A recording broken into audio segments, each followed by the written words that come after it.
තෙරුවන් සරණයි දෙවි පිහිටයි. සමහර විට ඔබ අහලා ඇති කෙනෙක් භාවනාවේ යෙදෙමින් දිගින් දිගටම හරියාකාරව මේ ආධ්‍යාත්මික මාවතේ ගමන් කරනකොට ඔබේ අවධානය බිඳින්න වෙනත් පැතිවලට ඔබේ මනස යොමු කරන්න බාධා පැමිණෙන පටන් ගන්නවා. නිවැරදිව භාවනාවේ යෙදලා තියෙන අයට සමහර විට මේ ගැන යම් අත්දැකීම් ඇති. මෙවැනි දේවල් ඔබ බාධා විදිහට හඳුනගත්තත් නැතත් නිවැරදිව භාවනාවේ යෙදලා තියෙන අයට මේ ගැන යම් අත්දැකීම් ඇති. ඔබ සිටින ඒ ආධ්‍යාත්මික මට්ටම අනුව ඔබට එන බාධාවල ස්වરૂපය ස්වභාවය වෙනස් වෙන්න පුළුවන්.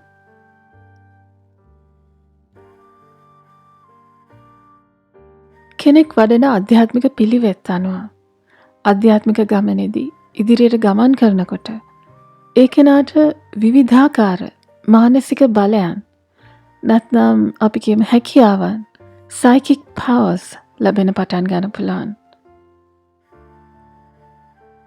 ඒ කියන්නේ භෞතිකව මහන්සි වෙන්නේ නැතුව මනස මෙහෙवला යම් දේ කරවන්න විවිධාකාර විශ්මිත හැකියාවන් ලැබෙන්න පුළුවන්. මේ හැකියාවන් අනිවාර්යෙන්ම කෙනෙක්ව පුදුමයට පත් කරන ඒවා. නැත්නම් විශ්මයට පත් කරන ඒවා වෙන්න හැකි. මේ ගැන මගේ මතය සහ අවවාදය නම් ඔබට ආධ්‍යාත්මික ගමනේ නියම ඵල ලබන්න ඕනේ නම් මෙන්න මේවා පසුපස නම් යන්න එපා. මේවා තමයි ඔබේ ආධ්‍යාත්මික ඉලක්කය වෙත ඔබේ තියෙන ඒ තීව්‍ර අවධානය නැත්නම් ඔබට තිබිය යුතු ඒ තීව්‍ර අවධානය ෆෝකස් එක බිඳින්න ඔබට එන බාධා. ඒවා නිකන් හරියට අර කුඩා දරුවන් අයහපත් දෙයට යොදව ගන්න රවට්ට ගන්න එන බිල්ලෝ දෙන ලොසෙන්ජර් වගේ. කෙනෙක් මේ ෂණිකව ලැබෙන මානසික බලවලින් බොහොම සතුටට පත් වෙලා තමන් ගැනම මහත් අභිමානයකට පත් වෙලා තමන්ගේ ආධ්‍යාත්මික ඉලක්ක අරමුණු මදකට අමතක කරලා මේ මානසික බල වෙතම තම මනස යොමු කරන තැනත්තා ඒකෙම සහ එතනම හිර වෙනවා මිසක් ඉන් ඉහළට යන්න අසමත් වෙනවා.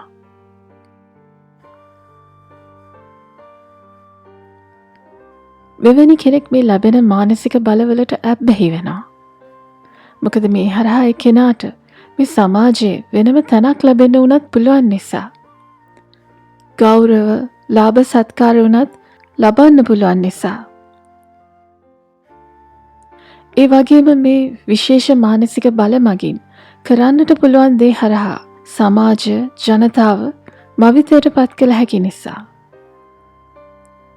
නැවතත් ඒ මගින් ලැබෙන අභිමානය නිසා. මේවයින් මොකක්ද වෙන්නේ අන්තිමට? ලෞකික ජීවිතයට භෞතික ලෝකයට තියෙන ඇලීම බැඳීම තව තවත් වැඩි වෙනවා මිසක් අඩු වෙනවද? බැඳීම වැඩි වෙනවා. ඇලීම දැඩි වෙනවා. ලෞකික ලෝකයට තියෙන ඇලීම බැඳීම වැඩිවීම ආධ්‍යාත්මික ගමනට විශාල බාධාවක්. ඒකයි මම මුලින්ම කියලා හිටියේ භාවනාව හරියාකාරව කරගෙන යද්දී කෙනෙක්ට ලැබෙන්න ඉඩ තියෙන විවිධාකාර මානසික බල පසුපස නම් යන්න එපා කියලා. ඒවා මේ ආධ්‍යාත්මික ගමනට එන බාධාවක් කියලා. ඇයි මම මේ දේ තව තවත් අවධාරණය කරන්නේ?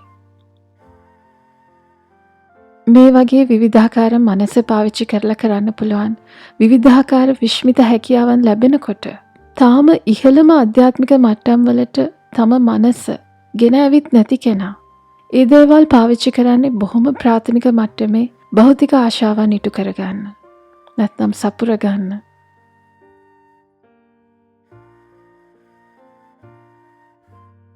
මතක තියාගන්න මේ වෙනකොට තවමත් මනස ඉහළම ආධ්‍යාත්මික මට්ටමට ඇවිත් නැති තත්ත්වයක්. මේ ලැබෙන බල ලැබෙනවා වගේම නැති වෙන්නත් පුළුවන්. එතකොට ඔබ ආයමත් හිටපු තැනමයි. සමහර විට ඊටත් වඩා පහළ තැනක කලකිරීමට පත්වලා අර භෞතික ලැබීම් පසුපස්සේ තණ්හාවෙන් හඹා ගිහිල්ලා. ඉතින් භාවනාවේ යෙදමින් ඔබ ආධ්‍යාත්මික ගමනේ ඉදිරියට ගමන් කරනකොට යම් යම් මානසික හැකියාවන් බල ඔබට ලැබෙන්න ගත්තත් ඔබ එතන නතර වෙන්න එපා. ඒවා වෙත හිත යොදන්න එපා. ඒ වෙනුවට ඔබේ මනස තව තවත් ඔබේ ආධ්‍යාත්මික ඉලක්කය වෙතම ඉහළම ආධ්‍යාත්මික අවබෝධයට පත්වීමටම යොදවන්න.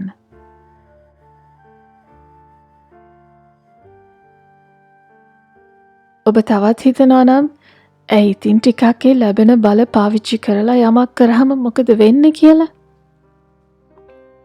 ඒ පසුපස නොයා ඉන්න කියලා මම කියන හේතු බොහොම සරලයි, පැහැදිලි.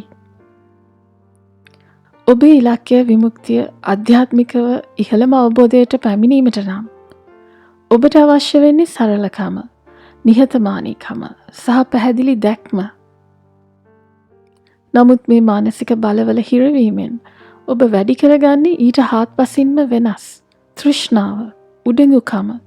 ඒ වගේම තමයි මම විශේෂයි කියලා මමත්වය තව තවත් දැඩිව ඇති කර ගැනීම.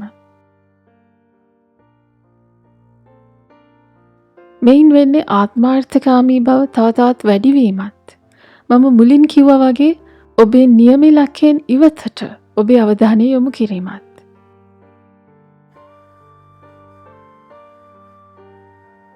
අනිත් වැදගත්ම දේ තමයි අමතක කරන්න එපා. එවැනි මානසික බල කියන්නේත් මායාවේම කොටසක්. ආධ්‍යාත්මික ගමනේදී අප කරන්න ඕනේ මනස Taman තුලට යොමු කර ගැනීමයි. නමුත් මෙවැනි දේ හරහා වෙන්නේ මනස අනවශ්‍ය ලෙස බාහිරට යොමු කිරීමයි.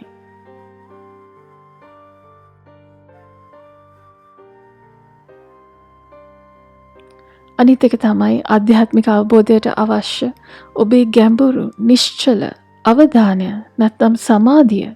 නමුත් මෙවැනි මානසික බල හැකියාවන් මතම අවධානය යොමු කිරීම, එයින් ලැබෙන භෞතික ලාභයන්ට සිත යොමු කිරීම, ඒ සමාධිය සහ ප්‍රඥාව වැඩිවීමට ලොකු බාධාවක්.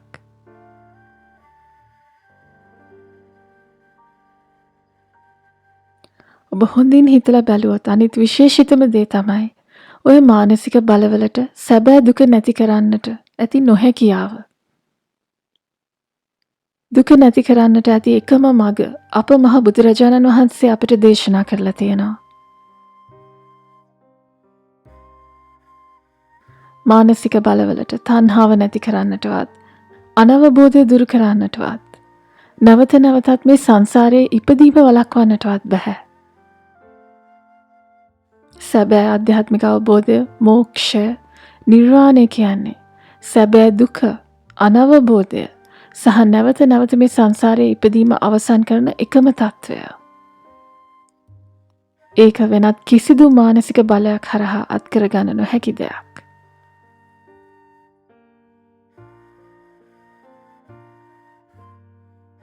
මම කලින් පැහැදිලි කරා වගේ භාවනාවේ යෙදෙනකොට ඒ අතරමඟදී ලැබෙන්නට ඉඩ තියෙන විවිධ සියුම් බලයන්, හැකියාවන් හැසිරවීමට යාම තාමත් හරිහැටි පිරිසිදු නොකළ සිත තව තවත් ව්‍යාකූලත්වයට පත් කරන්න පුළුවන් දෙයක්. ඒ වගේම කෙලෙස් ප්‍රහීන නොකළ සිතකින් මෙවැනි බල හැසිරවීමට යාම තමන්ටමත් හානිදායක විය හැකි දෙයක්. ඔබේ ආධ්‍යාත්මික ගමනේ ඉලක්කය මේ කුඩා කුඩා සයිඩ් ඉෆෙක්ට්ස් නෙමෙයි. ඔබේ ඉලක්කය ඒ උත්තරීතර තත්ත්වයට පත්වීමමයි. ඒ නිසා මනස තව තවත් මේ සංසාරයට බැඳ තබන දේවල් වලට ඇබ්බැහි වෙන්නේ නැතුව බොහොම අවදියෙන්, ප්‍රවේශමෙන් ආධ්‍යාත්මික ගමනේ ඉදිරියට යන්න අදිෂ්ඨාන කරගන්න.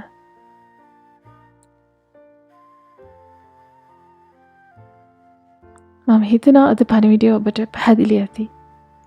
නැවතත් මෙවැනිම වැදගත් වැඩසටහනකින් මුණ ගැහෙනකන් සියලු දෙනාටම තෙරුවන් සරණයි, දෙවි පිහිටයි.